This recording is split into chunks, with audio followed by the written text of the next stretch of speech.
Сайн байцгаана уу? Та бүхэнтэйгээ Канада улсын Торонто хотоос мэдчилж байна. За, юуны өмнө би та бүхэндээ өөрийгөө танилцуулъя. Намайг Жамисрынгийн Оюнтай гэдэг. Би Канада улсын Торонто хотод ажиллаж амьдардаг.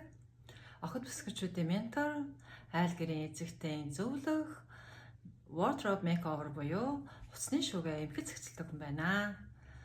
За, би эмх зэгцийн тухай сургалт явуулдаг хүн байна. За, эхнийхээ сургалтыг яваад эхлэхдээ маш их амжилттай, маш их сэтгэл өндөр байгаа. За, эмч зэгцийн ухаанд хүн болгон суралцах ёстой. Тэр тусмаа айл гэрийн эзэгтэй хүн болгон суралцаж мэдээсээ аваасаа гэсэндээ би энэ сургалтаа эхлүүлсэн байгаамаа. За, би өөрөө бол минималист хүн. Ер нь бол тоог гэхээсээ илүү чанарыг эрхэмлдэг хүн байна.